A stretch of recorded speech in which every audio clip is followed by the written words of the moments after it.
తాడేపల్లిలో వైసీపీ కీలక సమావేశం కాసేపట్లో జరగనుంది. ఈ సమావేశానికి సంబంధించి పూర్తి సమాచారాన్ని మా ప్రతినిధి రాఘవేంద్ర అందిస్తారు. వైఎస్ఆర్ కాంగ్రెస్ పార్టీ సమావేశం మరి కాసేపట్లో ప్రారంభం కాబోతుంది. మంగళగిరిలో ఈ సమావేశాన్ని వైసీపీ ఏర్పాటు చేసింది. రాష్ట్ర స్థాయి నేతల నుంచి మండల స్థాయి అధ్యక్షుల వరకు ఈ సమావేశంలో పాల్గొంటారు. ప్రధానంగా వచ్చే అసెంబ్లీ ఎన్నికల్లో అదేవిధంగా సార్వత్రిక ఎన్నికలకు బూత్ స్థాయిలో పార్టీని ఏ విధంగా పటిష్టం చేయాలన్న అంశానికి సంబంధించి సమావేశంలో పూర్తి స్థాయిలో చర్చిస్తారు. పార్టీ ముఖ్య నేతలందరూ కూడా దిశానిర్దేశం చేస్తారు. వచ్చే ఎన్నికల్లో బూత్ స్థాయిలో ఉన్న ఓటర్లను ఏ విధంగా రీచ్ అవుట్ కావాలి, వైఎస్ఆర్ కాంగ్రెస్ ప్రభుత్వ హయాంలో చేపట్టిన అభివృద్ధి సంక్షేమ కార్యక్రమాలని ప్రజల్లోకి ఏ విధంగా తీసుకెళ్లాలన్న అంశానికి సంబంధించి సమావేశంలో వీరందరికీ కూడా దిశానిర్దేశం చేస్తారు. సమావేశం ముగిసిన తర్వాత పూర్తి స్థాయిలో ఎన్నికల ప్రచార దూకుడును వైసీపీ పెంచబోతుంది. ఇప్పటికే సిద్ధం పేరుతో సభలను వైసీపీ నిర్వహించింది.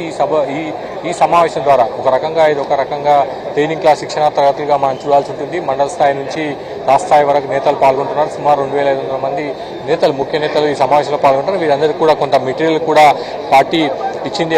ఆ మెటీరియల్ బూత్ స్థాయిలో ఎలా ఓటర్లకు రీచ్ అవ్వాలన్న అంశానికి సంబంధించి ఒక విధంగా పాజిటివ్ మూడ్ ఎట్లా క్రియేట్ చేయాలి, వైసీపీ మళ్ళీ తిరిగి అధికారంలోకి వచ్చేందుకు ఎటువంటి కార్యక్రమాలు చేపట్టాలి, ఎన్నికల నాటికి ఎలక్షనీరింగ్ ఏ విధంగా చేయాలి, వీటన్నిటికి సంబంధించి కూడా పూర్తి స్థాయిలో నేతలకు సమావేశం దిశానిర్దేశం చేయబోతున్నారు. మధ్యాహ్నం తర్వాత జగన్మోహన్ రెడ్డి సమావేశానికి హాజరవుతారు.